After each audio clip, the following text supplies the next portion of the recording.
आप देख रहे हैं लाउड स्पीकर 90 FM। मैं हूं मनोरमा। आज हमारे साथ स्टूडियो में है फिजियोथेरेपिस्ट डॉक्टर ब्रिजेश कुमार जी।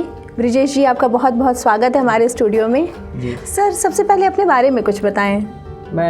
मेरी क्लिनिक जो है सिंगड़िया में है, KRB physiotherapy and rehabilitation centre करके, और मैं लगभग 11 साल से जो है इस फील्ड में हूँ। 2012 में पास आउट हुआ हूँ जी, और लगभग 11 साल से जी। सर, इस फील्ड में आना कैसे हुआ? कैसे ये थॉट रहा कि हमें फिजियोथेरेपिस्ट बनना है या हमें मेडिकल की लाइन में जाना है? जब हम छोटे थे जी, तब से ये था कि जो है डॉक्टर बनना है। जी, भैया जो है इंजीनियर बनने का था कि भैया इंजीनियर बनेंगे तो हम डॉक्टर बनेंगे। जी, जी। तो बनना था, लेकिन CPMT नहीं निकल पाई स्टार्टिंग में। तो फिर पिताजी कहे कि समय ना बर्बाद हो, उसके लिए ग्रेजुएशन कर लो। जी। तो हम ग्रेजुएशन भी किए। ग्रेजुएशन करने के बाद इसकी वो आई थी ऐड जी, पेपर में जी, जी, कि गोरखपुर यूनिवर्सिटी के अंतर्गत फिजियोथेरेपी के लिए एडमिशन के लिए एंट्रेंस एग्ज़ाम के लिए। तो फिर वो हम डाले और उसके बाद एग्ज़ाम दिया तो ठीक ठाक नंबर आ गए जी। और काउंसलिंग लेटर आया। तो फिर जो है हम कहे कि तो पहले से तय था और किस्मत भी साथ देती गई। हाँ, जी, जी, पहले से ये तय था कि डॉक्टर बनना है। जी। हाँ, अच्छा डॉक्टर नहीं तो फिजियोथेरेपी भी एक अच्छा हुआ है। ज़रूर ज़रूर सर। अच्छा सर, फिजियोथेरेपिस्ट बनने के लिए किस डिग्री की, क्या पढ़ाई की ज़रूरत होती है? इसके लिए जो है 12+2 बायोलॉजी से जो है पास होना चाहिए। जी। उसके बाद इसके एंट्रेंस होते हैं और एंट्रेंस के बाद जो है काउंसलिंग होती है, तब होता है। अच्छा सर, देखने में आया कि ये कुछ सालों से फिजियोथेरेपिस्ट लोगों के नॉलेज में आया है, लोग जाना शुरू किए हैं। वरना मुझे लगता है आज से 10-15 साल पहले तक लोग बहुत ज़्यादा हड्डियों में पेन है, कोई प्रॉब्लम है तो वो ऑर्थो के पास चले जाएंगे, लेकिन फिजियोथेरेपिस्ट के पास उतना जाना नहीं लोगों के नॉलेज में था। हाँ, उसका कारण रहा कि इधर जो है फिजियोथेरेपी के कॉलेजेस वगैरह नहीं थे। जी, जी। आसपास वो साउथ में थे, उधर पश्चिम में थे जी, लेकिन इधर नहीं थे। जी, इधर जो है 95 या 97 में Pacific college of medical science जी, बना, आया, कॉलेज खुला। तब से लोग जो है धीरे धीरे जो पढ़ाई लिखाई और चीज़ें थोड़ी सी अवेयरनेस लोगों में आई। जी, जी, तो धीरे धीरे जो है लोग। जी, जी। अच्छा सर, सर्दियाँ शुरू हो गई हैं। सर्दियों में जोड़ों का दर्द उभरना एक आम बात है, तो ये क्यों होता है? बेसिकली सर्दियों में जो है मांसपेशियों के सिकुड़न की वजह से जी, पेन आने लगता है।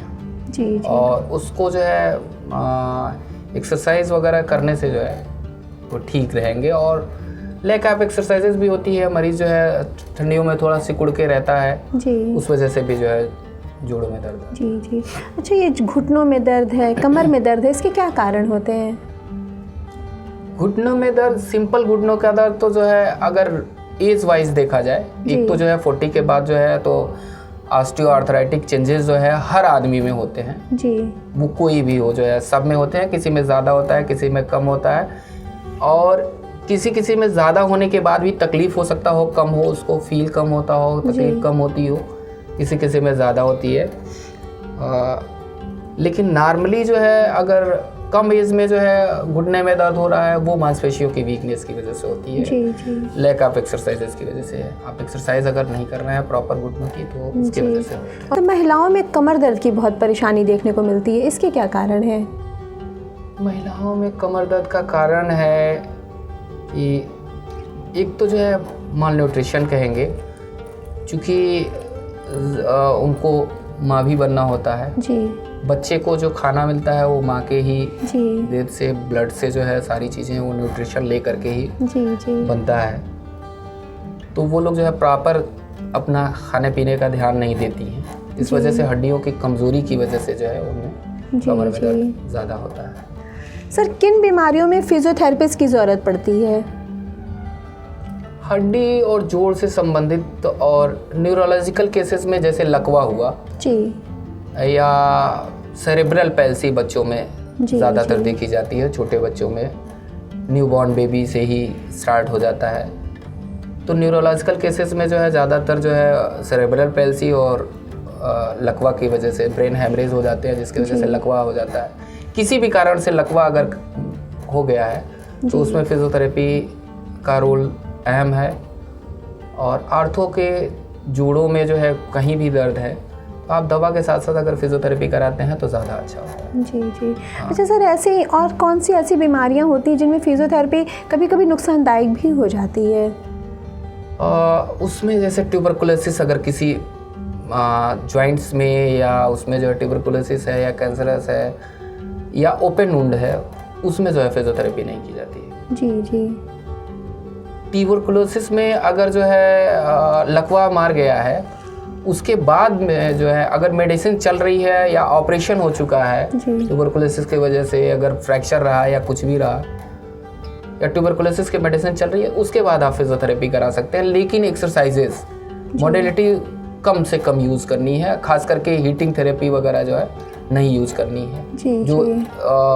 जो उसको स्प्रेड कराते हैं जी, उसके वायरस को स्प्रेड कराएं, बॉडी में फैलाएं, उनको जो है नहीं करना होता है। उस सब चीज़ों में नहीं करना होता है। अदरवाइज जो है लकवा मार गया है उसकी वजह से या ट्यूबरकुलोसिस है, स्पाइन की ट्यूबरकुलोसिस है, उसकी वजह से अगर लकवा मार गया तो उसमें जो है फिजियोथेरेपी होगी, एक्सरसाइजेज वगैरह होगी। कहीं मांसपेशियों में ज़्यादा वीकनेस है जहाँ पे, वहाँ पे जो है कुछ मसल स्टिमुलेटर या टेंस वगैरह यूज़ किया जा सकता है। जी जी। मशीन। अच्छा सर, किसी बीमारी में, किसी परेशानी में फिजियोथेरेपी किस तरह से काम करती है, या किसी परेशानी, किसी बीमारी की रिकवरी में किस तरह से सहयोग करती है? बेसिकली जो है जैसे कमर दर्द है अगर आपको जी, तो उसका कारण मैक्सिमम ये हो सकता है कि आसपास की मांसपेशियां वीक हों। वीकनेस की वजह से भी जो है कमर में दर्द हो सकता है।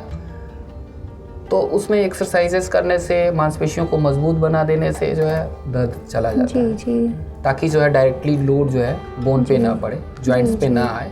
तो मांसपेशियों के तो एक तो जो है एक्सरसाइजेस से वो करता है, दूसरा जो है मॉडलिटी ऐसे यूज़ वो करती हैं, वो भी जो है मसल स्ट्रेंथनिंग भी थोड़ी बहुत कराती हैं जी, और सर्कुलेशन इम्प्रूव करती हैं जी जी। वहाँ पे लोकली जो है सर्कुलेशन इम्प्रूव करेंगी जी, तो उनसे भी जो सॉफ्ट टिश्यूज, जो डैमेज टिश्यूज होते हैं वो हील अप होते हैं जी, तो इस तरीके से जो है फिजियोथेरेपी। अच्छा सर, जैसे लोगों का विश्वास है दवाएं काम करती भी हैं हर बीमारी में, लेकिन क्या फिजियोथेरेपी दवाओं से ज़्यादा कारगर हो सकती है कुछ परिस्थितियों में, कुछ बीमारियों में? हाँ, बिल्कुल, कुछ परिस्थितियों में जो है जी होती हैं, दवाओं से ज़्यादा कारगर होती हैं, इफेक्टिव होती हैं जी। बहुत सारे, जैसे न्यूरो के ही केस में केवल मेडिसिन से जो है काम नहीं चल सकता है बिना आप फिजियोथेरेपी कराए। न्यूरोलॉजिकल कंडीशन का मतलब ये है कि अगर नस दब गई है या ट्यूबरकुलोसिस हो गई तो नस दब गई, या किसी भी कारण से पैरालिसिस हो गई है, अगर लकवा मार गया है जी, तो बिना फिजियोथेरेपी के आप रिकवर नहीं कर सकते जी जी। हाँ, तो वहाँ पे जो है न्यूरो वाले सर लोग भी बोलते हैं कि ऐसा है, दवा तो हमको जितनी चलानी थी हम चला रहे हैं जी, लेकिन आप फिजियोथेरेपी कराइए, इसमें अहम रोल जो है फिजियोथेरेपी का। डॉक्टर भी सजेस्ट करते हैं फिजियोथेरेपिस्ट को। बिल्कुल। जी जी। अच्छा सर, जैसे कई बीमारियों में हम देखते हैं कि लोगों को दवाओं से आराम नहीं हो रहा है, फिजियोथेरेपी के थ्रू उनको आराम मिलता है, लेकिन प्रॉब्लम ये है कि कोई पेशेंट है, उसको ये समझ कैसे आए कि अभी प्रेजेंट टाइम में उसको फिजियोथेरेपिस्ट की ज़रूरत है। कुछ लोग कंफ्यूज होते हैं, ऑर्थो के पास जाते हैं, कुछ लोग कंफ्यूज होते हैं, न्यूरो के डॉक्टर के पास चले जाते हैं, तो वो ये चीज़ कैसे उनको समझ आए कि उनको फिजियोथेरेपिस्ट के पास जाने की ज़रूरत है? अगर ज़्यादा पेन है तो खैर ज़्यादा पेन में भी जो है फिजियोथेरेपिस्ट के पास भी वो डायरेक्टली आ सकते हैं जी। हाँ, वो तो मिलने के बाद ही जो है फिजियोथेरेपिस्ट या जो भी डॉक्टर देखेगा वही कंफर्म कर पाएगा कि इसमें फिजियोथेरेपी की ज़्यादा ज़रूरत है या मेडिसिन की जी जी।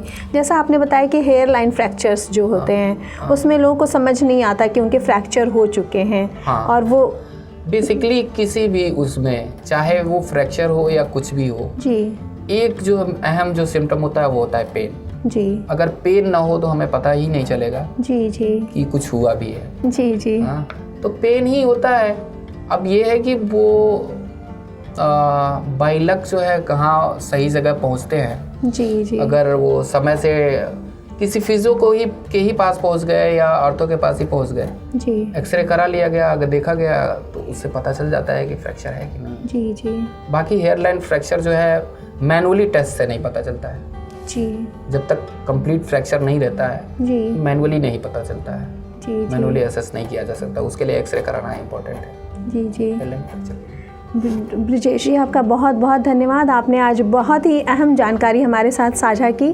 तो ऐसे ही शहर की और भी शख्सियत से रूबरू होने के लिए, बहुत ही विशेष सब्जेक्ट्स पर जानकारी के लिए हमें देखते रहें और सुनते रहें लाउड स्पीकर 90 FM। बजाओ बजाओ ज़रा झूम के बजाओ।